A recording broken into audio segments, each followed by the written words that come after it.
Welcome, everybody, to our final top of the list episode for the year 2020. And of course, we wanted to send out 2020 and bring in 2021 with a very special movie to us that celebrated its 40th anniversary here in 2020. Dom, what is that film?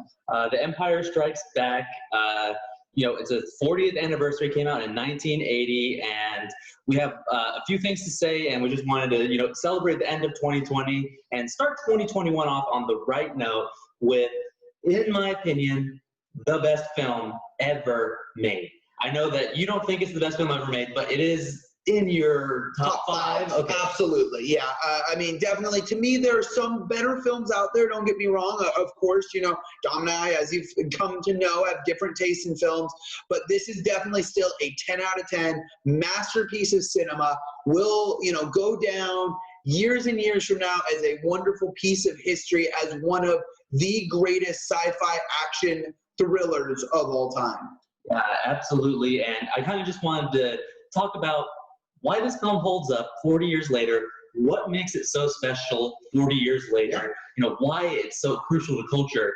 And, we talked a lot about Star Wars on top of the list. You and I, Star Wars is very important. Well, that's what started this show. For those of our viewers who don't know, before we had the show, we just went on Instagram Live on May 4th this year and shot just our rankings of every Star Wars film in order. And from then on, that's where we got the idea for this show. And which is why I had the idea, this is the perfect way to end 2020 for us, bringing it full circle. And we're going to start 2021 off with another favorite of ours, Cobra Kai. Yeah. So, we're starting everything off, trying to put as much good juju into 2021. Please, we need it. We need it. Yeah, so let's talk Empire Strikes Back. I think there's only one way to start talking about Empire Strikes Back. Long ago in a galaxy far, far away before COVID. Galaxy far, far away before COVID. Yeah, and I think what makes this film so incredible is I like to think back to 1980, okay? You saw the incredibly fun film Star Wars, released in theaters, the first really big blockbuster besides Jaws, of course. Yep. But, people were lining up around the block to watch it, and Star Wars, the first movie, is a piece of motion picture history because, special effects we hadn't seen before. The hero's journey like we had never seen before. A world like we had never seen before. And, it's mostly a fun film. Sure, there's some darkness in it. Luke's aunt and uncle get burned alive. Right, yeah. And, Obi-Wan gets cut in half but disappears from when he fights with Vader, but that was more of like a fun adventure film. Right. What The Empire Strikes Back does so incredibly, which is why I think it is the greatest sequel ever made, is they not only go deeper with exploring the world, deepening the mythology of the universe, but it kind of chokes me up thinking about what they do the best about this is they do all of that deepening with the characters. Yeah. That's what makes this movie so incredible. Every character in this movie has an insanely fantastic arc. Yes, without a doubt. That's so great. Yeah. And we have three main characters, obviously, in this film, being Princess Leia, Luke Skywalker, or I guess three protagonists, I should say, and Han Solo. Of course, we have our main antagonist. We have Darth Vader, of course, well pictured here. But the depth we get from the stories of all four of these primary characters is truly incredible. And there are some amazing, even nonverbal, just visual sequences in this film that help deepen that story. Irvin Kershner directed this one. George Lucas did not direct this one. A lot of people think George Lucas directed this one. He just had the writing credits for this one. Irvin Kershner directed this one, and this is one of the best, most beautiful films I've ever seen. And it starts off with, I guess we should just go chronologically, with Hoth, the snow planet. And we get put right into the action. There's a rebel base there, and Luke Skywalker gets attacked by a Yeti, and he has to escape. And, Han Solo is there with Princess Leia, and they have this on and off again, play back and forth going. And I'm going to just interrupt you real quickly. That's another thing that's really great about this film is it's, I explained it as a sci-fi action thriller, but we've got also, we've got drama in this, major drama. We've got romantic comedy between Han and Leia. There's so much in this. It's so much deeper than just a sci-fi action film. Yeah, and it's like you said, it's a funny film as well. C-3PO has some of the funniest lines in this movie, where he walks in on Princess Leia and Han kissing, and he goes, "Sir, I fixed the hyperdrive," and he goes, "Well, thank you very much." Yeah. I love the asteroid field line. Yeah. The odds of surviving an asteroid field are, some ungodly number to 1. Don't ever tell me the odds. So cool. Yeah. And that's what is so amazing about this film. I think we look, how long is it, Ryan? 2 hours, 7 minutes. 2 hours, 7 minutes. This film feels like 60 minutes. Yeah. There is not one single down spot. It's just boom, boom, boom, go, go, go. We get to see, Luke right off the bat. He's in the cave with I think it's a wampa or whatever they call it. And he goes in, and all of a sudden, boom, one of the coolest introductions in the Star Wars movie is him going and using the Force for the first time to pull the lightsaber out, and we get just that hint where he just reaches out for it. Do, do, do, do, do, do. And then, you get feelings. Well, I mean, that's the thing, too, about Star Wars. This movie sends every Star Wars movie, really, with the exception of The Phantom Menace, sends chills down your spine with the musical direction. Even those that, have been done in the future without John Williams or the music in Mandalorian or the Clone Wars that aren't John Williams. That's one of the things that is hallmark of a Star Wars film. That incredible orchestral sound. And this one definitely capitalizes on that, right, with that scene. You're absolutely right. So we'll get to some of the more major characters later, but I think we should start with Han Solo in this film. He, in the first film, was great. He's the scoundrel that everybody loves. And this movie, not only does he become the true hero, but he has such an amazing journey along the way. Yeah. And it starts off with one thing I love about him. He's always angry with how other people are insufficient at their jobs. In this one, he's like, well, did you check the back door? Well, I haven't checked. Maybe you should go and check the south entrance.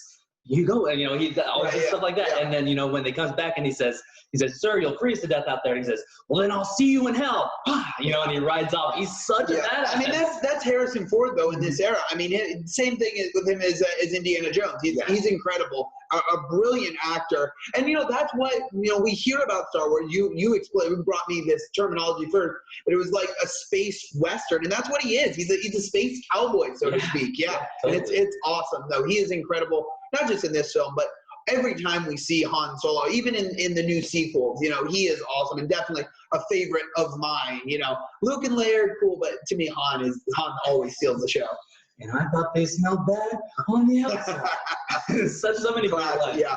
And while we're talking about Han, my final point is, in this world where we have Avengers Endgame, and we have, we even talked about this in Wonder Woman, the third act, gigantic big battle. Yeah.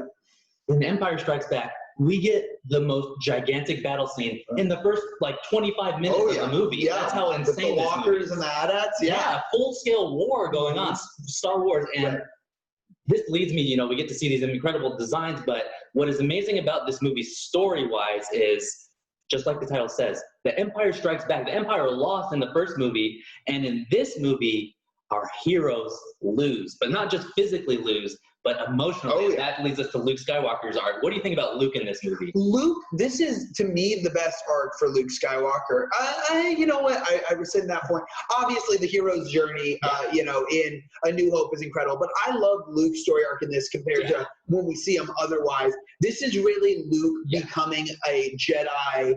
I don't know if the right term is knight or master, but going from Padawan to that level of Jedi Knight, and he becomes a Jedi Master, I would say, in Return of the Jedi. But this is really incredible. I love the emotional conflict when he's on Dagobah with Yoda. I mean, his loss of faith. We see it there, and then a lot of people say this scene brings this film to a standstill, but I love the cave scene on Dagobah where he battles with Darth Vader and, decapitates Darth Vader and the mask comes off and it's his face. That is a powerful, powerful sequence to me. And, once again, think about just having gone and seen the fun film Star Wars and then going and seeing the sequel and we get metaphorical imagery and, illusions and allegorical storytelling in this cave sequence.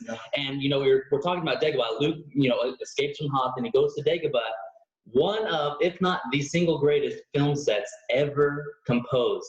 I mean, the planet of Dagobah feels living. There's snakes and lizards crawling around, and On Dagobah, we meet, I don't know if you feel the same way about me, but the single greatest Star Wars character, if not movie character ever, we get to meet Yoda. I want to say, yes. So this, my biggest regret of this film, and I think a lot of people of our generation, this is the case, is that we knew who Yoda was. We knew, of course, the signature, "No, Luke, I am your father." Yeah. I wish I got these twists, when I, was sitting down in the theater the first time, like some of the twists we see in current filmmaking today. But I will say, when my dad told me when we watched this together that, nobody knew this was Yoda at the time. I mean, some of those lines are great where he's just some little, native of Dagobah, a little swamp creature. Look, we found someone I would say that. Yeah. It is fantastic. And what is so, I think we've talked about it before on the show, I've mentioned it before, but what is so incredible is you don't know Yoda's, I like to put myself back in 1980. You don't know he's a Jedi Master yet. Yeah, once again, one of my huge regrets is that I didn't know, that I knew that, of course that's Yoda, yeah. Right, but one of the best little hints at it that, in 1980, maybe people picked up on it, and, I always have picked up on it, is he's talking to him. Luke doesn't know he's Yoda yet. And he says, "Oh, no, I'm looking for a great warrior." Yeah. And then he says, "Oh, wards do not make one great." And it's like that hint of wisdom there beneath the surface. Yep. I love that part. And, we get to go to his hut, and he's cooking food, and Luke is making every mistake in the book. And, it's just a sequence with an alien and a kid eating some terrible-looking soup. Right. But they're just sitting there eating soup. But it is one of the best scenes ever because, Luke shows he has no patience. Luke shows he's not ready to be a Jedi. What Luke does show Yoda is he has no fear. And he says that in the scene, Yoda reveals himself and he goes from this, clumsy, funny, comical character to this wise sage. And we get to hear, him talking to Ben back and forth. Yeah. And then, of course, we get the line where Luke says, "I'm not afraid." And then Yoda saying, "No, or you will be." Yes. That is so cool. Mm-hmm. Yeah, and of course we get the emotional depths of their training, the cave sequence like a scene that honestly makes me cry every time is when Luke is failing to, lift the rocks, and then his ship sinks and he can't focus. Yeah. He has no focus. He has no control. Control. You must have control. Mm-hmm. But, and R2 is warning him about the ship sinking. He says, now I'll never get it out. And he says, the famous line, I'm sure your dad used it on you many times, and he says, the ship, what is it? Just because it's bigger, judge me by my size, do you? And then, of course, the famous line, do. Yeah, you go ahead. Do or do not. There is no try. Do or do not, there is no try. I'll try not. Do or not, there is no try. I love that part. Oh, without a doubt. And then, of course, he fails, and he says, "You want the impossible." Mm-hmm. And then Luke walks away, and then Yoda, we get the theme. Yep. And then one of my favorite movie comebacks of all time, Ryan, is he says, "Well, I don't believe it.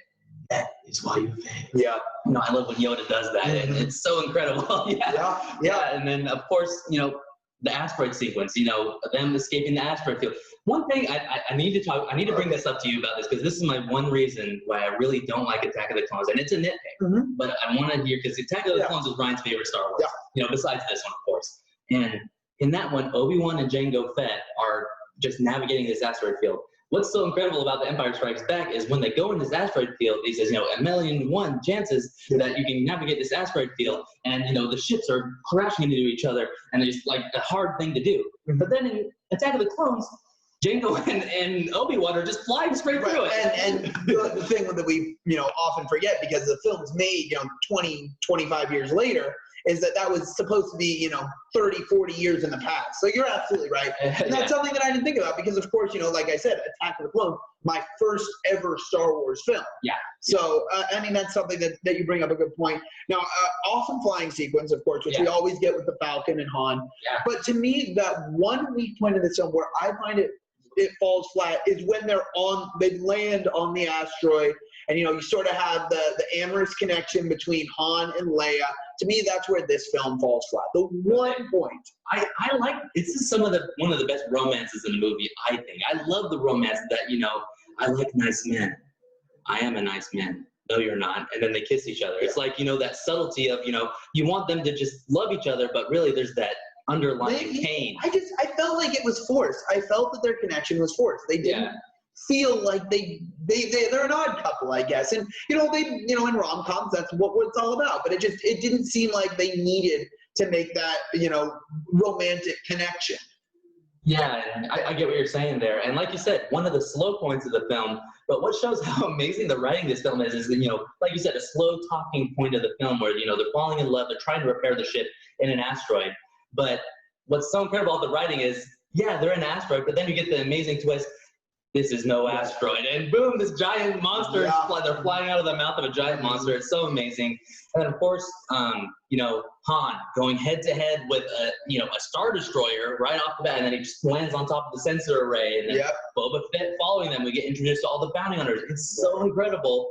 But then we get to Cloud City, which is one of the greatest final sequences ever put in a movie. And I mean, here's the amazing thing: final sequences. Yeah, but this is about what, 2/3? A third of the film takes place there. But yeah, you're right. It's all one sequence from the point we land and Han and Lando reunite to the very end of this film, which is Luke dangling from the Cloud City, and him using the Force to connect with Leia to come back and rescue him. That's all one sequence. You're absolutely right. Yeah, absolutely. And we get a lot of great Han moments. My number one moment with Han in this sequence is, a lot of great interactions between him and Lando, but they're going to dinner before they know Vader is there. The door opens and Darth Vader is standing there.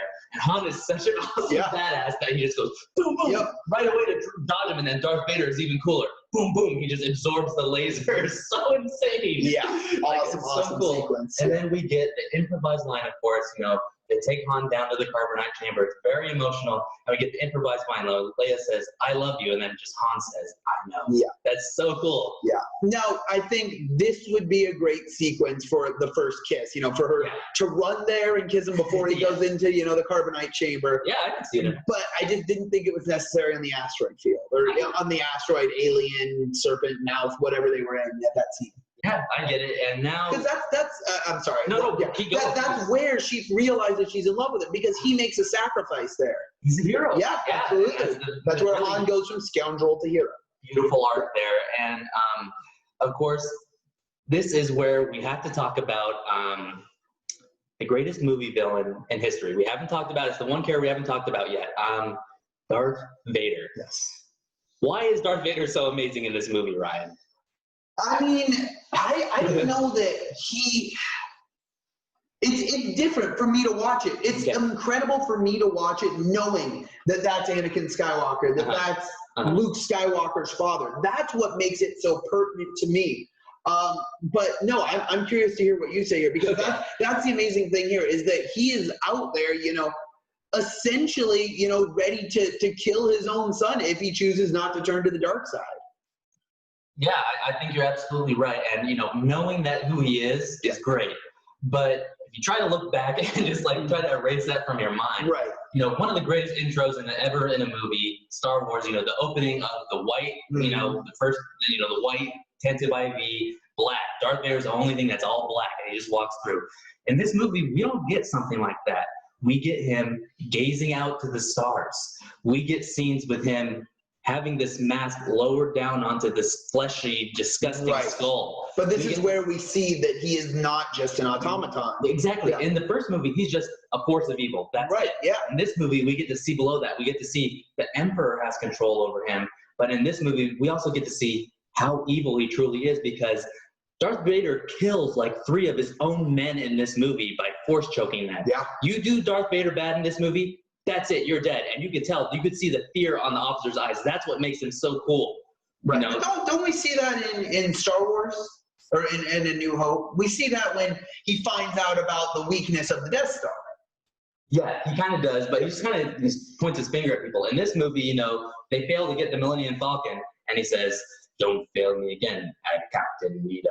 All that great stuff, and then they actually show him choking this guy to death. That's a great cut. We get the scenes of Han and Leia falling in love together, immediately cut over to Vader murdering guy. It's so awesome. And then of course, I think we should kind of end it on this thing because it's the end of the movie, but the greatest lightsaber duel ever. I mean, maybe in the original. yeah, Mustafar is pretty incredible. But obviously, they had a lot more to work with in, 2010 or 8, whenever Revenge of the Sith came out, than what they had in 1980. And you're absolutely right. The cinematography alone, Luke, there's so many little moments, like you have said before, Ryan, without dialogue in this movie that are so amazing. Luke rising up the elevator, the smoke, the blue, the orange glow from the floor. Luke having his blaster at the ready, looking down at it, and then holstering it. Like, you can tell he's thinking in his mind, this is going to do me no good here. He takes up his lightsaber and knows, I have to be a Jedi here. Yep. And then he faces him, young Skywalker, the Force is with you, but you're not a Jedi yet.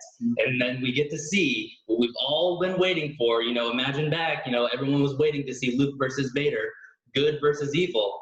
And it's so amazing, dude. And I mean, even the choreography, maybe it's not as fast. And I love the setting too. Once again, we talk about Mustafar. Incredible setting. But it's in the carbonite chamber, right? Yeah, because he's trying to back him down and, freeze him in carbonite to bring to the Emperor. Incredible sequence, incredible setting for that battle, and very little dialogue. You can just see the tension, brilliant acting really by Mark Hamill there too. I mean, obviously we don't see, James Earl Jones's face, he's just the voice of Vader, but really incredible acting by Mark Hamill with very little dialogue. And great little moments, when Vader, comes in as the cool, hardened master of the dark side, and Luke making the mistakes of we get to see in the prequels the Jedi also had is overconfidence, right? And that's why they lost the Clone Wars. Luke goes in there with his overconfidence, and he gets knocked back into the carbonite pit. But then he says, all too easy, and then locks him in there, and then boom, he jumps up and says, oh, impressive, most impressive. And then Vader just jumping out of the shadows and trying to slash at him, and then of course removing his freaking hand, and when he's on that catwalk. And only if you knew the power of the dark side. And it's so many incredible lines. And then I think we already kind of touched on it, but I want to know what you think. The greatest movie twist in cinema history. Without a doubt, yes. And like I said, my biggest regret is that, I didn't watch these in order, 4, 5, 6, not knowing. And even if I did, at this point, it's such a piece of pop culture. You knew that Darth Vader, that line even before you watched Star Wars. People who don't watch Star Wars know, I am your father.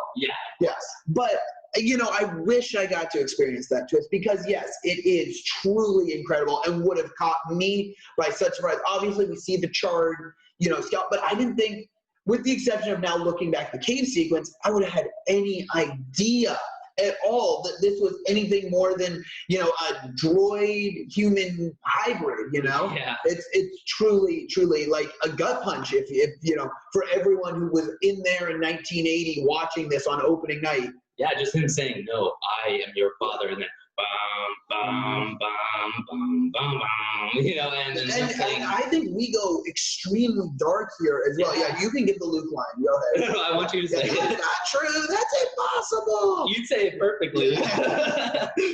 Mark Hamill's amazing in this scene. It really feels like he lost something. How about afterwards we go so dark? We don't know that Mark Hamill is going for that airband. We just see him throw himself down, off this pit, after he hears this such, horrendous, heart-wrenching news. He may be, originally implied, at least when I saw it, throwing himself to his death. That's what I've always thought. And, in some of the special editions, they make him scream when he jumps down there. I think that's wrong. I think that he just willingly says, this guy's my father. That's it. I'm going to kill myself because I will never let him have me. And that's why I think he jumps down there. It's just, the Force, his will, that he just kind of finds his way down there. And then how about Mark Hamill's acting, him calling to Leia. And then our first hint that Leia has the Force. And, the music. It's so cool. I just love the music. That's without a doubt. Yeah, John Williams, as always, in top form. Yeah, and, he says, we have to go back. And, Leia goes back and gets him. And then Luke just repeatedly saying, Ben, why didn't you tell me? He's so hurt. It's so devastating. It's so amazing. And then, of course, like I said, our heroes lose in this movie, and they have to fall back. They're constantly running away. And of course, we just get that shot of them looking out and saying, okay, we'll rendezvous on Tatooine. We'll find Han. We have to go get our friend. They lose Han in this movie. That's right. Han goes away on Slave One. And he's gone. That's like killing him off almost. Without a doubt. Such an amazing movie. Any other things you have to say? Any other moments you can think of? I mean, with the exception of just calling out, and I just mentioned it a little bit there, the debut of Slave One, which is still the coolest Star Wars ship ever. I mean, this is such an incredible film. Nothing else more to be said, but 10 out of 10, incredible piece of cinema. Watch it 10 years from now, 100 years from now, with, you know, no matter what special effects we have, this will always be a piece of pop culture history. That's right. You know, the special effects. This movie was made in 1980 when they didn't really have that much, you know, computer-generated graphics or anything. This special, it looks real. Well, let's talk about the AT-ATs or AT-ATs. Yeah. I mean, right now, Rise of the Resistance is, you know, when Disneyland reopens, you know, or before COVID happened and shut it down. It's the new big ride. And the main big scene that everyone's excited about, actually getting to see one of these in person while you're maneuvering through this Empire ship. I mean, the fact that we are still looking to replicate that today in 2020, something that was made 40 years ago, is incredible. I mean, not CG, an actual practical. They were miniatures, right? They were miniatures, yeah. Yeah. So incredible. And all the CG holds up. The Millennium Falcon continues to be one of the coolest ships ever, too, you know? And we also get, you know, a lot of aliens in this one. Practical work here. Really great stuff. You know, it still holds up today. And like we said at the top, it's not just the special effects, it's not just the acting, it's not just the directing, but it's all this coming together and including the brisk pace of this movie. Like I said, it's 2 hours, 7 minutes. It feels like a 60-minute TV show. It's so fast. It's so incredible. You can't look away. There's not one moment you could look away. And it's the best movie of all time, in my opinion. Yeah, I mean, like I said, I have some personal favorites that I'd take a little bit over this. I mean, of course, Jaws comes to mind, the original Back to the Future. I mean, there are a few others that I'd take just slightly over this, but nothing to take away from this film. Like I said, 10 out of 10. This is a masterpiece of cinema. Yeah, absolutely. And here in 2020, you can still, I think, like, ever since I got my new TV, I wanted to watch it in 4K. I think I watched it like 5 times over just to watch it in 4K. It looks awesome on Disney Plus. But yeah, so I mean, here in 2020, if you haven't seen The Empire Strikes Back, what are you doing? It's one of the best of all time, of course. And you got to go see it. And, you know, I'm very optimistic about what we have for Star Wars in 2021. We got a lot more stuff coming. And, yeah, I guess we should just kind of close out the year here. I mean, this is the end of 2020, Ryan, the end of a decade. The end of a decade. And speaking of that, you know, we brainstormed before this episode, maybe coming with you with a new series of episodes, you know, our top, you know, films of this past decade. Yeah, 2010 to 2020 brought us some incredible films, so we'll be talking about that. But yeah, you know, we just want to wish everyone, for those of you who didn't watch our earlier episodes today, you know, a very happy, healthy 2021, and, you know, congratulations, you made it through 2020. You know, I know many people grateful for that. It's been a crazy year. But of course, one of the positives that came out of 2020 is start at the top of the list, and we're excited to be bringing you more content in 2021 and the future beyond that as well. Yeah, absolutely. So you guys know where to follow us. As always, you can follow me at Dom Gonzalez48 on Instagram and Twitter. RB, you can follow him on Instagram at RB_the_SID. You can follow him on Twitter at RB with the call. Of course, you know, leave a comment. Do you like Empire Strikes Back? Is it your favorite? Is it your least favorite? Let us know in the comments. And of course, Happy New Year to you all, and may the Force be with you. We'll be watching Empire.